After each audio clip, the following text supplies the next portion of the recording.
Hey everyone, welcome back to the channel. So we're probably still a few months out from the next set of Mario Kart 8 tracks that will come in Wave 5 of this DLC.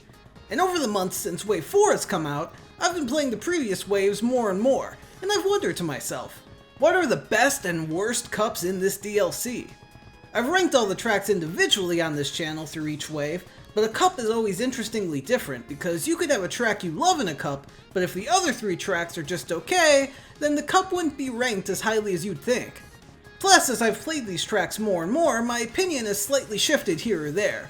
So instead of re-ranking the tracks, I thought it'd be more interesting to rank all 8 cups in the first 4 waves of this DLC. So with that, let's go! Starting things off at the number 8 spot, we've got the Golden Dash Cup, which was in the first wave of this DLC. Now of course, this is the prime example of a cup with one amazing track and 3 tracks that I feel are a little more middle of the road. Coconut Mall is one of my favorite tracks ever, and they actually made it even better in a recent update, having the Shy Guys riding in cars at the end of each lap actually move around as opposed to just staying stationary, which while at the time I thought was a plus, it actually turned out to be more boring the more times I played this track, so I'm glad to see that update. Though the other 3 tracks, I'm not as in on as I once was. I think we were spoiled a bit in Wave 4 with how good the Mario Kart Tour tracks were, because while Paris Promenade is still a super fun course with some cool aesthetic features such as the Eiffel Tower, it's just not my favorite of the tour tracks that have made their way to this DLC anymore. Toad Circuit feels that Mario Kart 7 nostalgia, but at the end of the day is a pretty simplistic track. And then we have Choco Mountain, which I actually ranked number 3 of this wave when it first dropped. But since then, I can see that the nostalgia I have for Mario Kart 64 and that awesome soundtrack for this course may have boosted this a little too high on my original list. That being said, I still enjoy these other 3 tracks from this wave, but compared to the rest of these cups, it was enough to put this one at the bottom spot. At number 7, we have the Turnip Cup, which was in the second wave of this Booster Course Pass. Very similarly to the Golden Dash Cup, this is an example of a cup with 1 course that I love and 3 that are just pretty good in the grand scheme of all these cups. Now of course, Waluigi Pinball is an awesome track. Drifting through a giant casino Waluigi themed pinball course with flashing lights and giant pinballs rolling and bouncing all over the place is such a cool and fun aesthetic for a Mario Kart track. That being said, as I've played this track more and more, I've grown to like the original DS version of this track more, at least from a gameplay perspective. New York Minute feels very similar to my feelings on Paris Promenade in that it's a good track, but just in comparison to all the other Mario Kart Tour tracks we've gotten, it doesn't quite stack up as well as it used to. And while I still wouldn't rank Mario Circuit 3 super highly compared to all these other tracks in these cups, I've since come around on it and wouldn't rank it at its number 8 spot I had it on my original rankings when Wave 2 first came out.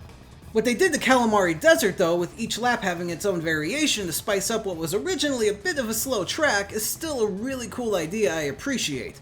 But all in all, compared to what the rest of these cups have, that only gets the Turnip Cup up to number 7.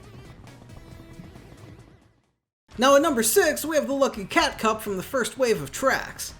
Now here, we have arguably one of my favorite Mario Kart Tour tracks to come to this DLC in Ninja Hideaway, which just had such cool theming, with the cherry blossom leaves flowing through the course, as well as making your way through giant pagoda structures, and even drifting your way through a dojo with shuriken ceilings coming down on you and secret shortcuts through wooden cutouts.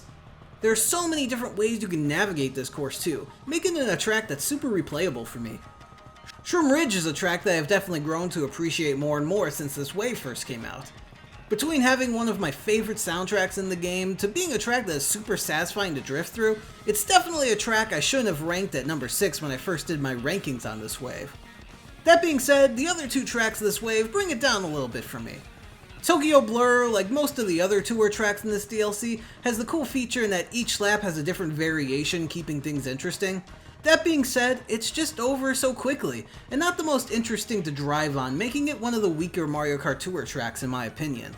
Then we have Sky Garden, which was a track originally from Mario Kart Super Circuit on the Game Boy Advance, and it's one of those from Super Circuit that are on the more simplistic side of things, making it not as fun to navigate around and more just cool aesthetically. For number 5, we have the Rock Cup from Wave 3 of this DLC. Now first we have London Loop, which has grown on me more since I first played it, though I still think it's more middle of the road in terms of the tour tracks. That being said, I appreciate some of the aesthetic features like the double-decker buses, and always think it's cool that there are a bunch of chain chomps on the loose during the final lap, adding a layer of chaos to what is already a frantic feeling on the final lap of any race. Then you have Boo Lake, which while I can appreciate the spooky boardwalk theme with boos flying all over the course, as well as fish bones swimming all around the lake once you dive in there for the second half of each lap, all in all, this is still a very simplistic course that just feels over way too soon each time I play it. That's followed up with Rock Mountain, which just goes so hard with its soundtrack. It almost feels like this awesome adventure, drifting along a ridge and then gliding down and through a forest, then to ascend up the mountain to do it all over again. It all culminates in a nostalgia-fueled revisit to Maple Treeway, where you'll blast out of a cannon through autumn-colored leaves, navigate your way around giant wigglers, and drift your way through one of my favorites from Mario Kart Wii. Coming in at number 4, we have the Propeller Cup from Wave 2. And to me, there's only one track from this cup that I consider to be on the weaker side of things, and that's Snowland.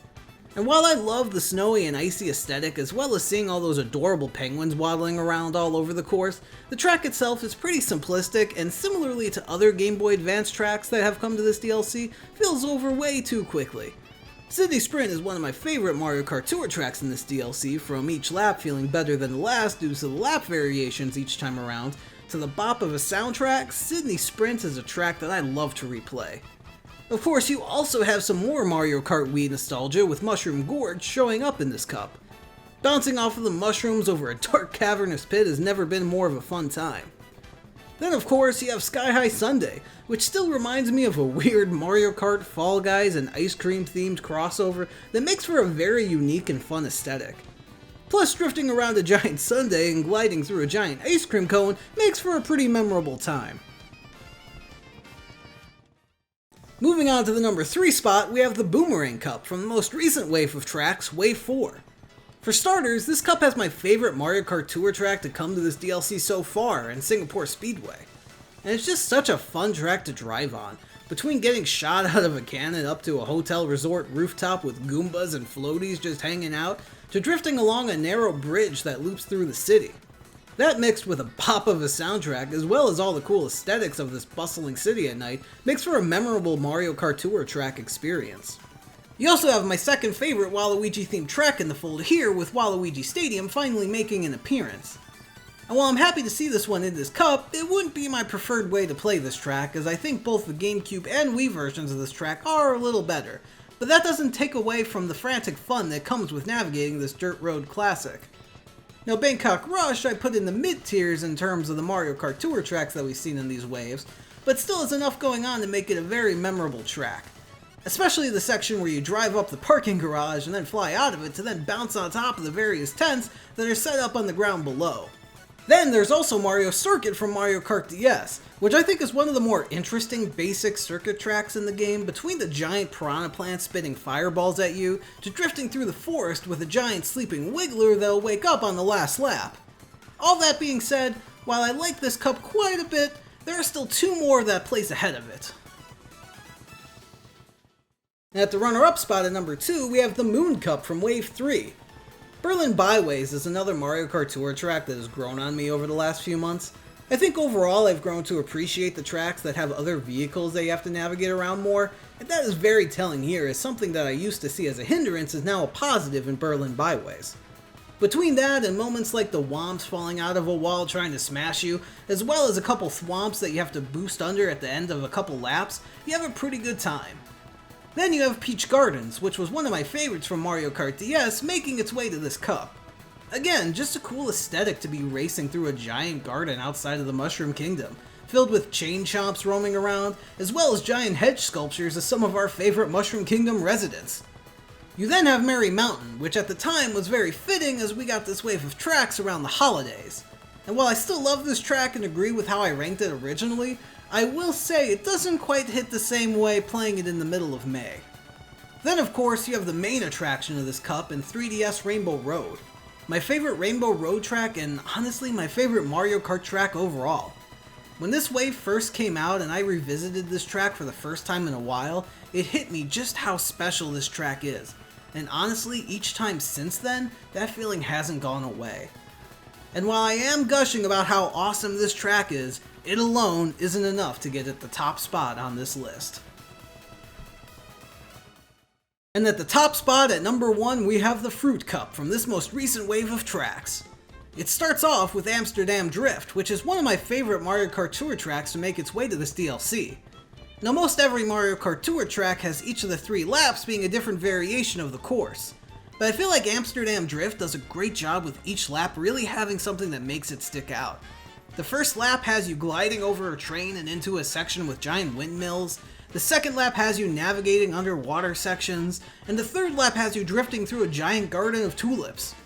You then have Riverside Park, which while being the weak track of this cup due to its simplicity, does have some fun jungle vibes going between the music of this track, as well as the piranha plants walking around blowing items above their heads. It's also cool that at the end of each lap you get blasted out of the waterfall at the top of the track, and that sets you up to do this all over again. But the real reason this cup is at the top spot are the following 2 tracks. First of those is DK Summit, which is just a track that I can't sum up any better but to just call it cool. Between getting blasted out of a barrel to the top of a snowy mountain, to drifting your way along the perilous ridges along the slopes, to doing tricks off of the half pipes while watching out for snowboarding Shy Guys, it's just a track that I have a ton of fun each time I play it. That, of course, is somehow just the appetizer, as it's followed up with another amazing track in Yoshi's Island. For this one, they literally turned up the fan service to 11 and said, hey, if you like the original Yoshi's Island game, then you're gonna love this. It's definitely fueled by nostalgia and fan service, but while still being one of my favorite tracks to race through of all these cups. Whether you're hitting the question mark cloud while descending back to the track causing a red bridge to appear, or you're drifting around Shy Guys wearing stilts, this track is just such a fun time. That combined with a new rendition of the Yoshi's Island theme, and you've got a great track that adds to the Fruit Cup being my favorite of these first 4 waves. But those are just my rankings of these cups. Comment down below how you'd rank them. Also be sure to give this video a like, because 1 like equals 1 cup of Mario Kart nostalgia, and be sure to subscribe for more videos in the future. Thanks so much for watching, and I'll see you in the next one.